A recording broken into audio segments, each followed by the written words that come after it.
Hello, program of binary search. What is binary search? Binary search is a process of searching for an element in an array, but not to search the way linear search was searching from the beginning. It was going through all the elements one by one. Binary search is a concept that is required where there is huge amount of data and the data has to be organized in a structured manner, in a disciplined manner. Otherwise, if at random anyone takes anything, or if anyone if it is not in order, then it will not be possible to maintain that. I'll tell you a small story on how it is implemented and where. There's imagine there is a huge library, and in that library there are, say, around 85,000 books. Okay, now out of those 85,000 books, very obviously, all the books will have a book ID.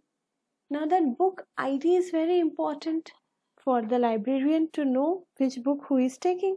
So, the book ID number and the member number, it will be connected when a member wants to issue a book.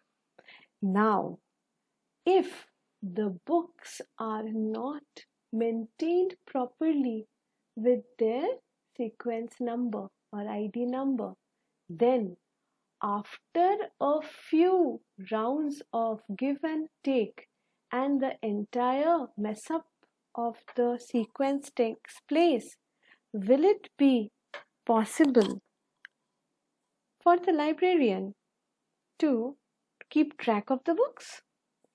I don't think it will be. And if you think carefully, your answer will also be no. So what is done in this case?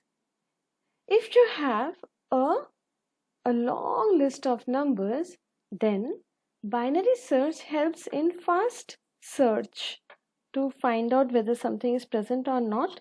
That can be done very fast as compared to linear search. But there is a requisition that says, please don't mess the array up.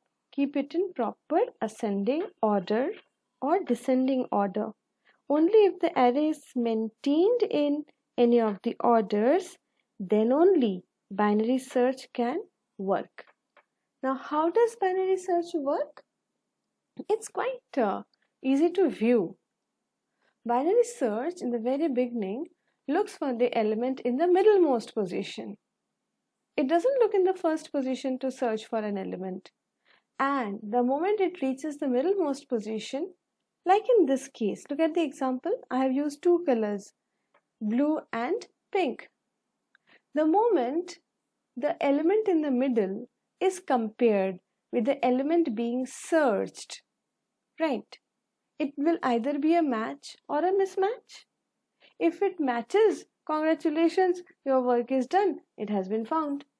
But if it does not match, then in that case, in the example of library, a mismatch finally will either lead to the presence of the element in search or to the absence of the element in search. So what does it do? It compares the element with the element in the middle position. If it does not match, then since the array is in order, the element that I'm searching will be either in the lower half or in the upper half. So in that case, what will happen is we can cut the list by half. That means I will totally ignore. In this example, you see 295 is greater than 185.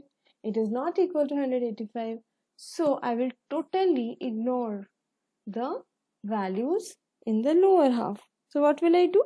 I will bring the lower limit of the search, which is named as low, to middle plus 1. You see, this is my new range where I am going to search for the element. In the new range, I have got a low and I have got a high, and I have to find the middle. Obviously, mid will be found with the help of low plus high by 2. So, what I am searching is 295. it does not match with the element in the middle this time, because 8 plus 14 by 2 gives 11 integer value. If it doesn't match, then I compare 295 with whether it is less than the element at middle or more than the element at middle. I find it to be less. So what I do? Low stays, but the upper half is not needed. So the upper half's high comes down to mid minus 1. Now you see, low has come to cell number 8, high has come to cell number 10.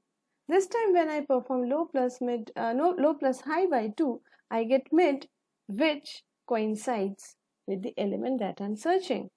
Okay. I'll take one more example, and that example will tell you what will happen in case there is an element which is not present. Okay. Yes. Imagine this time I am looking for, say, 300 as value. Now, if I look for 300, instead of starting from the beginning, I will start from the middle. In the middlemost place, if I get it, I will say congratulations. But if I don't get it, then I have to find whether 300 is in the upper half or in the lower half. If it is in the upper half, then I will cut off the lower half. So, what will I do is, I will consider the variable to be present. Here in this case, 300 should be present in the upper half. So what I do is, in the upper half, I will bring low. Therefore, low will come to mid plus 1. And therefore, I will get my new mid. Mid will be found with low plus high by 2. This time, this is also not matching to 300. So what I do is, I will take high downwards. When I will take high down, I will bring high to a place which is mid minus 1. When I bring high to mid minus 1, what happens is, low becomes 8, high becomes 10. Then the next will be this place where high and low are coinciding. Still it is not giving a true answer. Now, if 300 is smaller, then it will expect it to be on the left side. But low has already come high. So, if it is on the left side, then high will be made mid minus 1, and therefore the final criteria that low should be logically less than high becomes false, and that will be the stopping case. Okay, you see, this is the final stopping case. It cannot happen. So I'll come to the program and show you how the program is working. Just look at the program. Here we have taken an array as static allocation and found the length of the array and input a number, and then assign low to 0 and high to n minus 1, where n is the length because that is the upper limit, and assume mid to be 0 to start with. Assume found is not true in the beginning. So we assume that found is false. If ever I get an element, then I will make found true. As long as low is less than equal to high, I will do the job. The moment either low becomes more than high or high becomes less than low, my criteria of elements presence is over. It cannot be found there. So what we do is, as long as low is less than equal to high, find the mid, compare the element with the element in the mid. If it is there, then and there say found is true, eureka, I've got it, and break the loop. Otherwise, compare. If the element is smaller than the element in the middle, then high must come down, and if the element in the middle is smaller than the element val, then low must go up. This one you will have to do yourself once again, which will cause high to change and which will cause low to change. Now this condition part is a bit confusing for the beginners, so you will have to look at it once again and set it in your own mind on your own. And I will show you the example. When I show the example, then it will become clear to see how the element is being searched. See the output. And for your benefit, I have even put this output statement inside the loop to show you which are the elements being compared. It is not coming in the first comparison. So, You will now look into the way that I have shown you with two colors as low side and upside, high side. See, 73 not in the middle. What is in the middle is 68.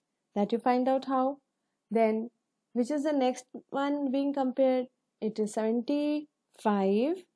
Then it comes to 73. I'll show you one more number that can be tested, and that number I'll see as, just 1 second, let me search for 46. What does it do?